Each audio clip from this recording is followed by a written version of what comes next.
Are you having trouble with making new interesting characters, or are you having trouble in starting a new playthrough?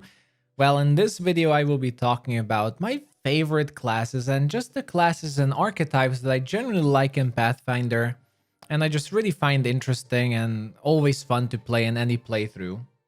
The first class I would like to talk about is possibly the Cavalier, and namely here, my favorite personally is the Cavalier of the Paw. If you've been watching my content, you do know that I do love Hofflings. So of course, I cannot leave Cavalier of the Paw out of this list.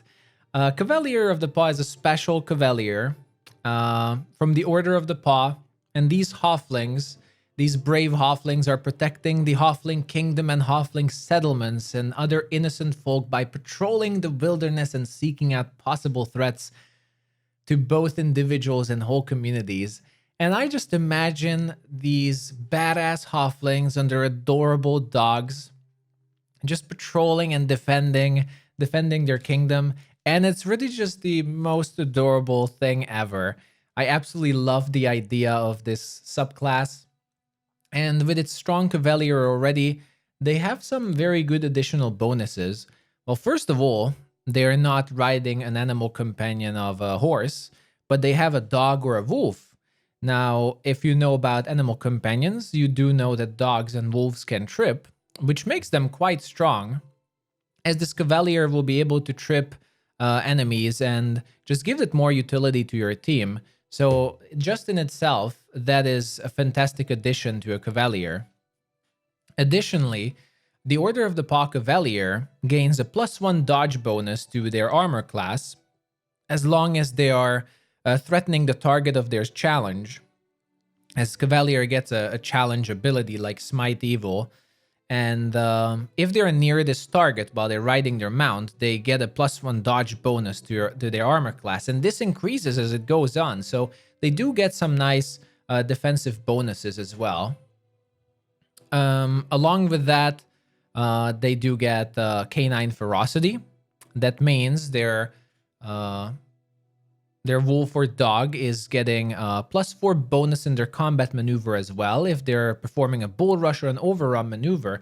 So not only with a Cavalier, you're already going to be charging enemies, but you get additional bonus with your dogs. You will be able to overrun them, trample them, bull rush them, and you get additional bonuses on that, which is fantastic.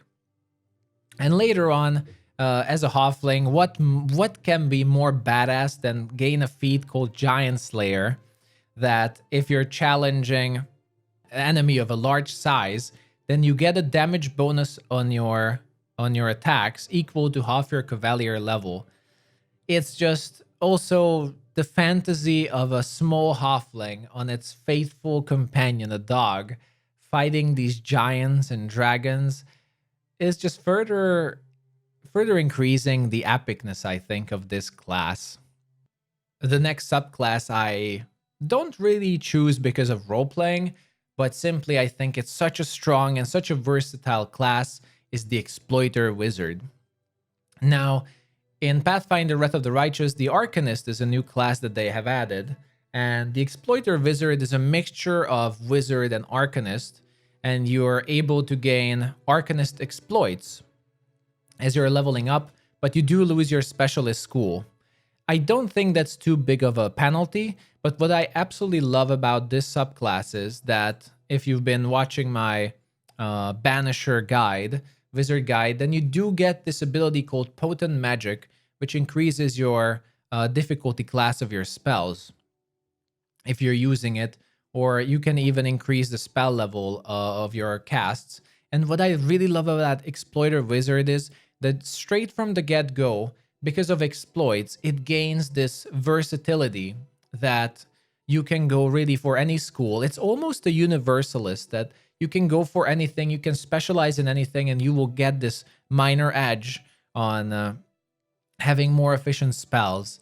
And through Arcanist exploits, you also get additional spells that you don't have to put into your spell book, and you can just focus on having more versatile and changing spellbook that's good for almost every situation. So just if I plan a wizard in a party, I really, really like to choose the Exploiter Wizard, as I feel you can just really go anywhere with it, and it's such a good addition to any party. One of my new favorites as well, well, I do love Kineticist by itself, normal Kineticist, or a Kinetic Knight, which I'm planning to make a build soon about with our Tasselhoff Burfoot, a Kinetic Knight build.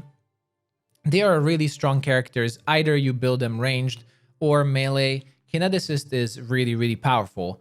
But one of the new Kineticists, which is Dark Elementalist, is just really, it just really caught my eye, especially with the Lich Mythic path available.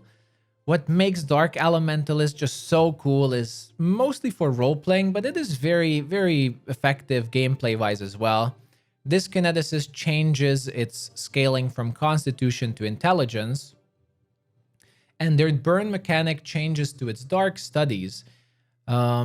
They no longer scale their burn up to whatever their Constitution modifier is, but instead it is limited, which means now they have soul powers, and the number of these burns cannot go above 3.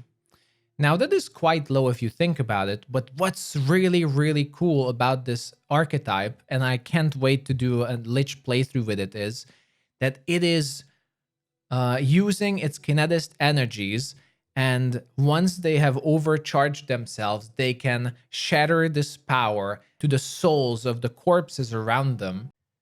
It's the perfect mixture with the Lich. It's the ultimate evil caster that destroys souls around them and consumes their surrounding in order to beat their opponents. The fourth class on this list for me is maybe not surprising for a lot of people, but it is the Monk. And I wouldn't like to choose any specific archetype with it, because I really, really like that with Monk, all the archetypes are so distinct and they're so fun. You can really make a monk almost similarly like a fighter, anything.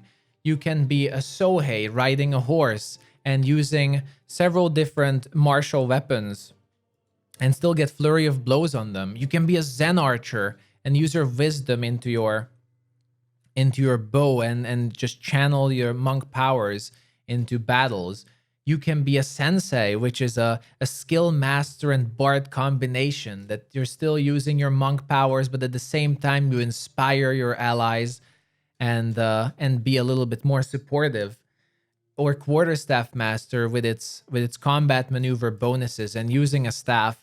Monk is one of the ultimate versatile classes in the game, and despite Monk usually being one of the more boring classes as well, or at least they have the stereotype for that, such as fighters.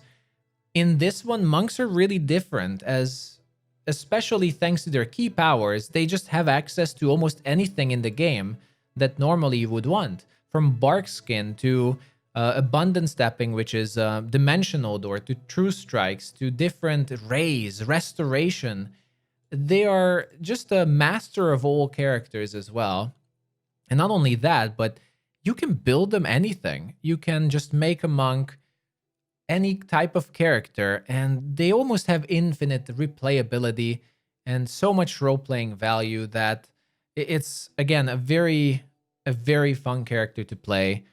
And the final class on my list is also not an archetype, but a general class, which is the Druid. In my opinion, one of the most undervalued classes in both D&D and Pathfinder.